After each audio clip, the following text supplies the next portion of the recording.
penularan ini 5,9% selama 1 minggu ini.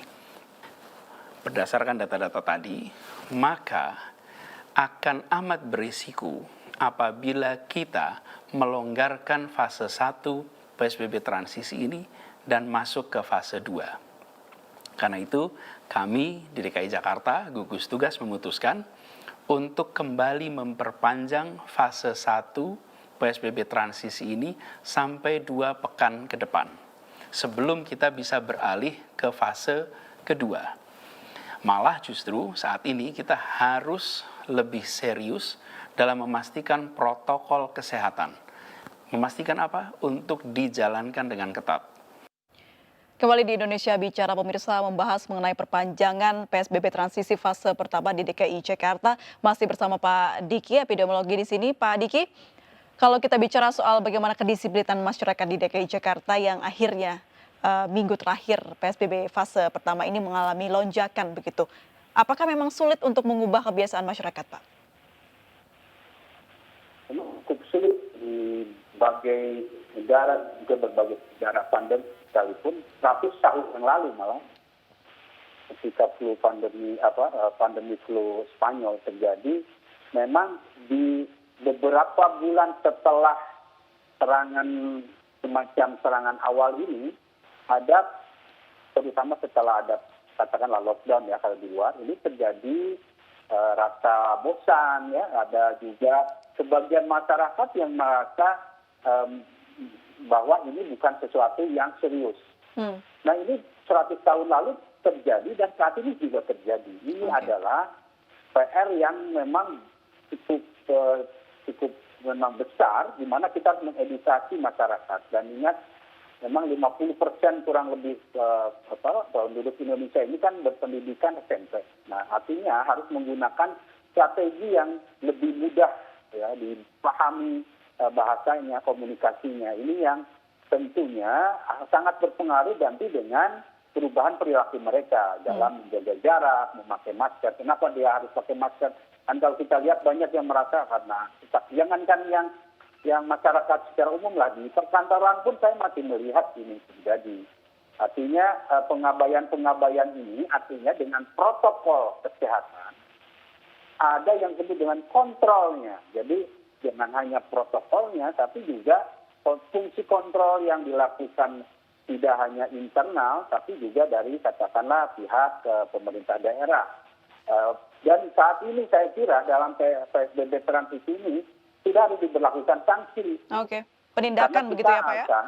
Betul, harus ada penindakan, terutama misalnya pada perkantoran yang masih memperkerjakan orang yang komorbid, ya, orang yang berisiko tinggi tapi disuruh masuk. Baik, berbicara soal bagaimana penyebarannya Pak Diki, yang kita tahu virus ini masih dipelajari, begitu update-nya pun dari hari ke hari berkembang. Nah, terakhir adalah mengenai virus ini dapat bertahan di udara dan diiyakan oleh WHO atas literasi 200 lebih peneliti. Informasi terbarunya seperti apa sih Pak sebenarnya? Jadi sebetulnya kebetulan saya berkomunikasi dengan salah satu ilmuwan yang juga pengusul ini. Jadi bahwa ada potensi penularan aerosol atau ukurannya kan di bawah 5 mikron ya ini, itu sebetulnya sudah didapatkan datanya ketika kejadian di Wuhan. Dan WHO sebetulnya secara implisit ya, belum eksplisit di awal guidance sudah mengingatkan terutama ke tenaga kesehatan supaya memakai proteksi yang sangat maksimal ketika melakukan satu intubasi. Namanya intubasi itu melakukan memasukkan alat bantu nafas ya. Nah ini adalah karena ada potensi aerosol atau udara.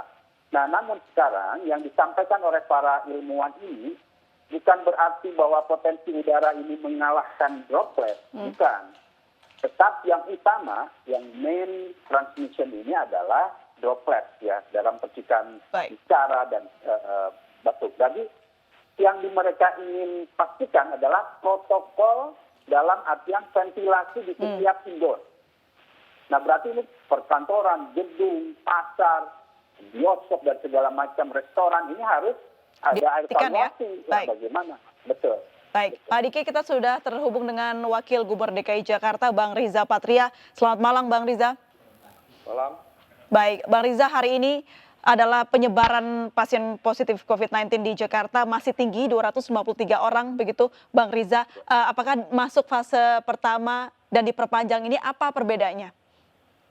Jadi yang pertama, ketika kami membuka PSBB masa transisi di 5 Juni sampai 2 Juli, itu artinya ada pelonggaran sampai 50%. Di masa pelonggaran ini, di masa transisi kami sudah menyampaikan kepada masyarakat, di masa pelonggaran itu artinya akan terjadi peningkatan interaksi, akan terjadi potensi orang yang keluar rumah meningkat, bahkan akan terjadi adanya potensi orang bersentuhan, orang di kerumunan, dan lain-lain. Yang juga menyebabkan potensi terjadinya penyebaran COVID. Untuk itu, sekalipun masa pelonggaran yang sampai 50%, kami sudah minta kepada masyarakat bahwa tempat terbaik tetap berada di rumah. Dan kami minta menghimbau dengan berbagai cara melalui media dan lain-lain untuk masyarakat tetap berada di rumah. Kecuali bagi mereka yang penting sekali untuk harus keluar rumah. Itu pun diperkenankan bagi mereka yang sehat, tidak sakit. Dan tidak diperkenankan bagi anak-anak di bawah umur, kemudian juga bagi orang tua lansia. Dan apabila keluar rumah, selain untuk urusan yang penting, kita minta ketika selesai urusan, segera kembali ke rumah. Dan tetap menggunakan masker, mencuci tangan dengan sabun di air yang mengalir, kemudian menjaga jarak, dan tidak kerumunan. Itulah yang terus kami sampaikan. Baik. Namun demikian, di masa PSBB ini memang ada peningkatan awalnya, kurva-kurva mulai menurun, tapi memang masyarakat kita yang sudah lama, 3 bulan lebih berada di rumah, mengalami kejenuhan, mungkin capek juga, ada yang euforia ingin keluar, sehingga interaksi di luar meningkat. Dan yang kedua juga terjadinya peningkatan ini disebabkan adanya peningkatan jumlah testing, rapid maupun PCR yang sangat masif ya. Jumlahnya sudah lebih dari 299.444 tes yang kami lakukan. Dan standar ini sudah melebihi dari jumlah ini melebihi standar yang disyaratkan oleh WHO. PCR kami sudah 28.130 per 1 juta penduduk di DKI Jakarta. Memang semakin banyak masif daripada testing, itu potensi ditemukannya penyebaran juga semakin besar. Namun kami terus menggalakkan dan memastikan untuk langsung melakukan program yang kami sebut dengan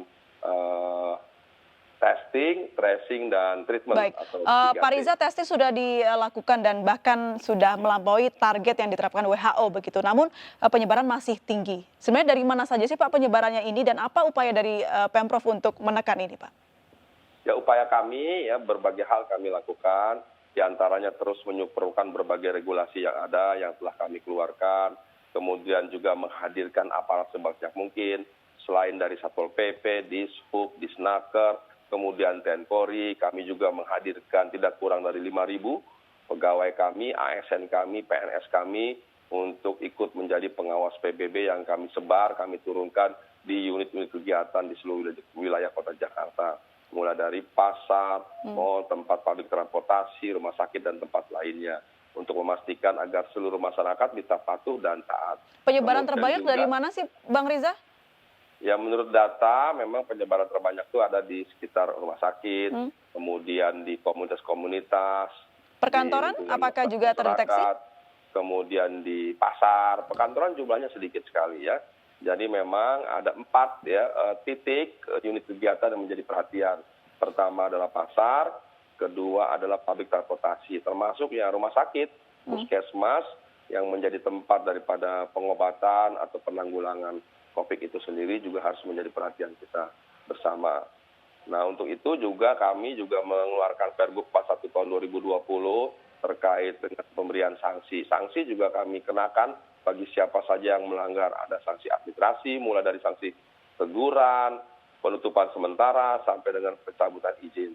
Kemudian ada sanksi sosial, kami minta yang melanggar untuk melakukan kerja sosial, umpamanya membersihkan pasum dan pasum, kemudian sanksi denda, sudah lebih dari 1.355.160.000 uang yang terkumpul dari saksi denda. Tapi sekali lagi kami tidak bermaksud mengumpulkan uang dari saksi denda, dan uangnya pun nanti diperuntukkan untuk kepentingan pencegahan dan penanganan COVID. Tapi kami ingin masyarakat tersadarkan, patuh dan disiplin. Kemudian yang juga kami lakukan adalah terus melakukan sosialisasi dan kampanye. Juga kami mengeluarkan aplikasi melalui web kami, yaitu aplikasi CLM. Ya, jadi Corona Likelihood Metric. Nah, itu yang kami lakukan sehingga ini memudahkan bagi kita semua untuk dapat melakukan identifikasi seluruh warga. Nanti bisa mengisi aplikasi ini. Baik, Bang Riza, tadi Anda menyebutkan sistem yang kami miliki. Ya. Baik. Tadi Bang Riza menyebutkan penyebaran juga terjadi di publik transportasi begitu. Sedangkan ini dari pihak kereta api dan juga Bandara Soekarno-Hatta kita mendapatkan informasi SIKM sudah tidak diberlakukan. Nah, apakah akan ada perubahan kebijakan mengenai hal ini, Bang Riza? Ya, memang SIKM sudah dicabut ya, dan kita memberi kesempatan pada masyarakat untuk dapat berinteraksi, bekerja lebih luas. Namun pembatasannya tetap tidak lebih dari 50%. Dihapus karena tidak efektif begitu ya Bang ya? Ya, jadi kami menggantinya dengan program CLM tadi ya, Corona Likelihood Metric. Jadi dengan demikian kita bisa tetap mengidentifikasi bagi seluruh warga yang ada di Jakarta, kesehatannya, situasi kondisinya, posisinya, dan lain sebagainya. Dengan sistem ini, sistem yang kami miliki ini yang terintegrasi dengan dinas-dinas terkait, dengan instansi terkait dalam rangka mengidentifikasi seluruh warga Jakarta. Ini sifatnya wajib atau himbauan, Bang Riza? Ya, kami minta memang semuanya agar mengisi masuk dalam aplikasi ini supaya bisa dimudahkan. Baik, saya kembali ke Pak Diki. Pak Diki, ternyata penyebaran terdata di DKI Jakarta ada di publik transportasi dan juga di rumah sakit begitu, perkantoran sedikit sekali. Nah, apakah penting untuk merubah kebijakan yang ada di sektor-sektor ini? Sangat penting, dan kembali kalau perkantoran atau gedung, saya kira ini masalah karena tes saja belum mengarah pada fokus lokasi-lokasi ini. Saya yakin ini kenapa? Karena kita melihat pola pergerakan, dan memang kan orang dari luar daerah Jakarta ini artinya datang untuk bekerja. Nah, ini itu menjadi salah satu dasar dugaan besar di lokasi gedung dan perkantoran. Kemudian untuk transportasi publik ataupun pasar ini yang memang sekali lagi, apalagi dengan adanya himbauan terakhir masalah ventilasi. Jadi kalau yang terjadi di beberapa kota di luar negeri maksudnya, saat ini KRL pun sekarang selain AC dia buka jendelanya supaya sirkulasi ventilasi udaranya lebih lancar. Jadi jendela gerbong dibuka, kemudian bis juga dibuka. Selain memang kapasitasnya di sini memang tidak sampai 50, maka malah masih agak kurang dari 50% kapasitas penumpangnya ya. Nah, sekali lagi apa yang ada di indoor, baik itu satu ruang transportasi publik, kantor, gedung pasar segala macam, ini tidak terlepas dari kondisi yang ada di masyarakat secara umum. Artinya memang saya setuju sekali tadi Pak Wagub menyampaikan bahwa lebih banyak aktivitas di rumah. Artinya ini perubahan kebijakan mengenai dari SIKM ke CLM sudah tepat ya Pak Diki? Sudah sangat tepat. Jadi ini memang efektivitasnya juga tidak terlalu besar ya, walaupun sangat kecil. Dan yang perlu sekali dilakukan kembali pada pengendalian yang ada di masyarakat ini. Jadi saya setuju sekali kalau misalnya perkantoran dan gedung ini sekali lagi jadi fokus untuk dievaluasi apakah mereka mengikuti protokol. Kemudian juga pasar dan segala macam. Ada usulan perkantoran harus diperhatikan begitu ya Pak Diki ya. Kita akan bahas bersama Wakil Gubernur, namun kita harus jeda terlebih dahulu. Tetap bersama kami pemirsa di Indonesia Bicara.